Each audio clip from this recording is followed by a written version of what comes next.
please use the wave function. You'll then have the ability to unmute yourself to ask your question. We'll get around as many as we can.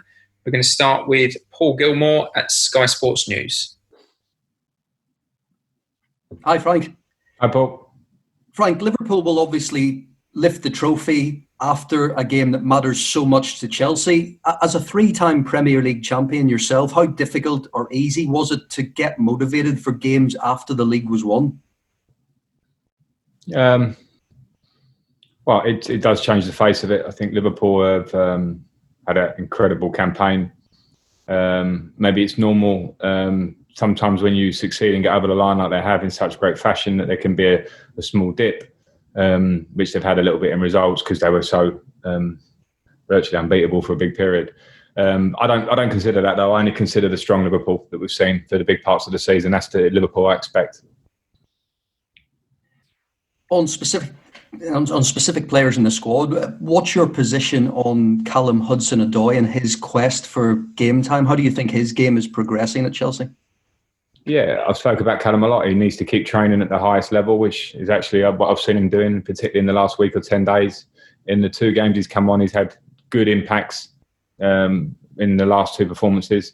And that's the way he needs to continue. He's a young player with great talent, great potential. And, I want to see that potential come through. Have you had any sense that he's getting frustrated at a lack of game time?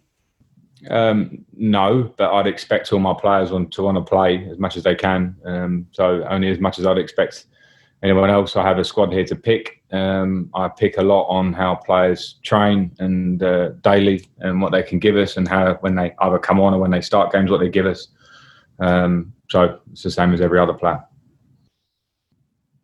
One player not currently at Chelsea, Kai Havertz, has told Bayer Leverkusen he wants to leave. When would you like to get this deal done by?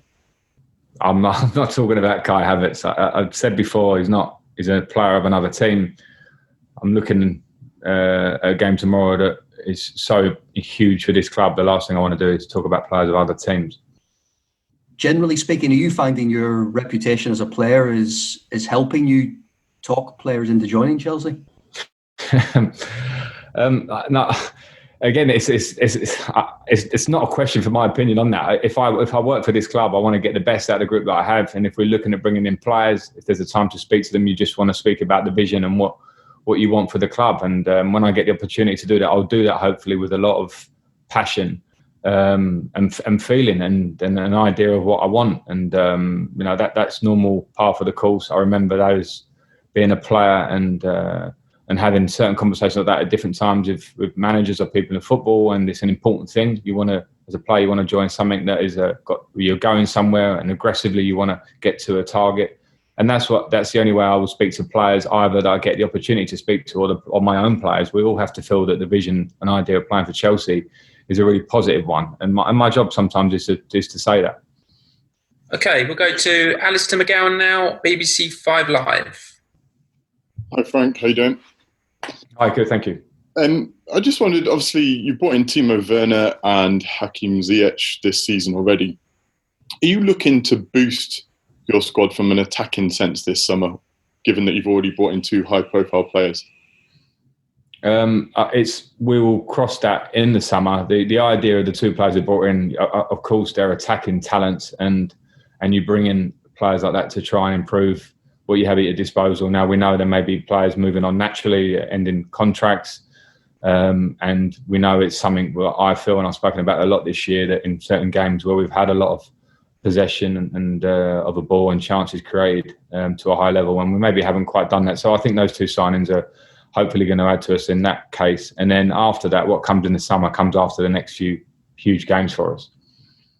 And just in terms of Liverpool as well, you talked about they've had an incredible season.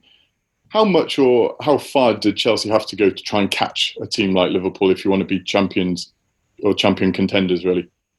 Well, a long way. And we have to be realistic about that as a club, as do many of the other clubs, because themselves and Manchester City, particularly Liverpool in their league form this year, have shown an incredible consistency that only comes through hard work and sometimes some time with fantastic players and fantastic coaching.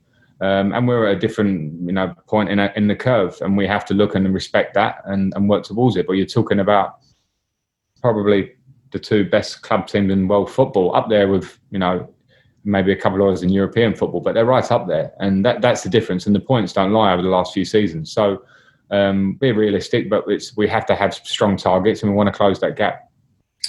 Moose at TalkSport. Hi Frank, how are you? It's good, thank you. I see you're being linked with Sheffield United goalkeeper Dean Henderson. I know you don't talk about players at other clubs, but if you want to, feel free.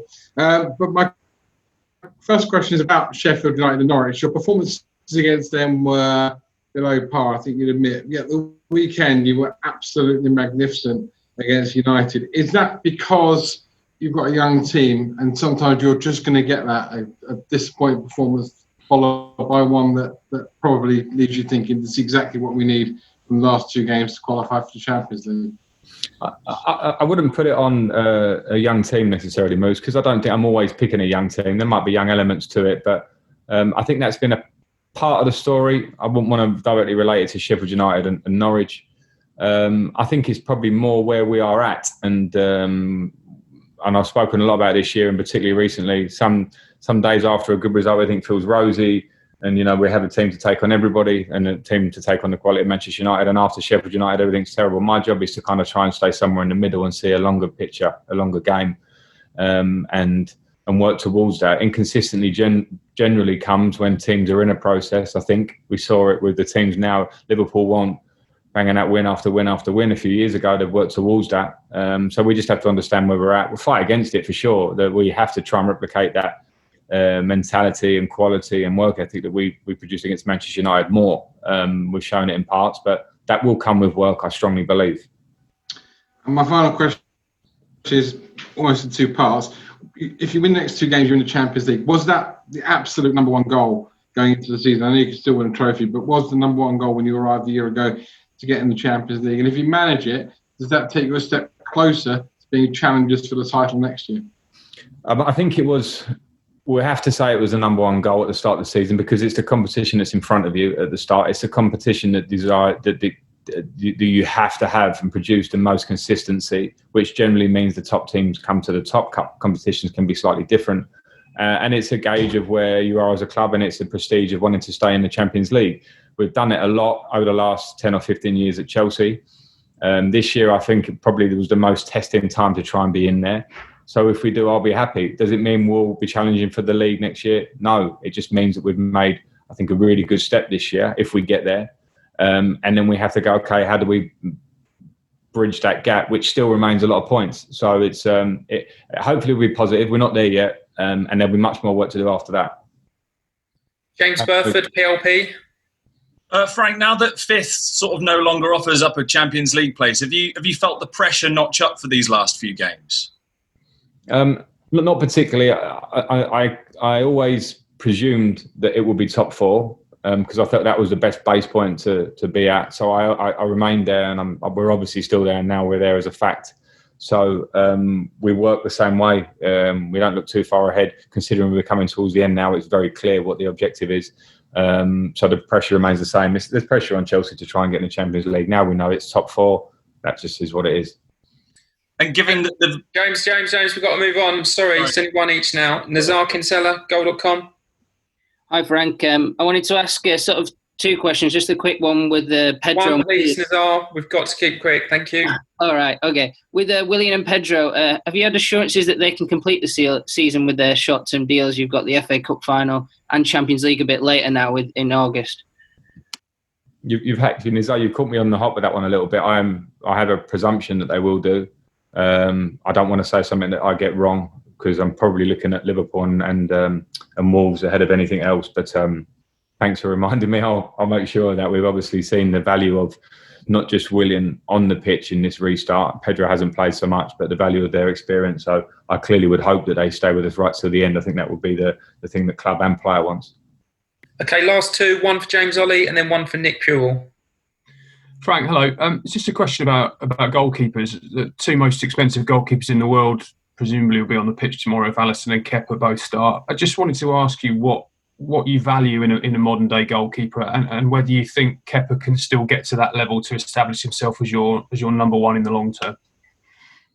I mean, what do I value in a goalkeeper? I think clearly you want them to be able to be as talented to keep balls out of the net. It's old school, but it's obviously their first and foremost job, and what a goalkeeper should keep as closest to their heart. The idea of clean sheets. It's not always culpable solely on them, of course, but for a keeper to have a real desire and a talent to produce that. But in the modern day, they're even more involved in play than ever, and to use their feet, to be a personality, to be an all-round goalkeeper, which you see with top-level goalkeepers in the world. And we're fortunate at Chelsea that we've had ones that we can certainly say were part of huge eras for the club.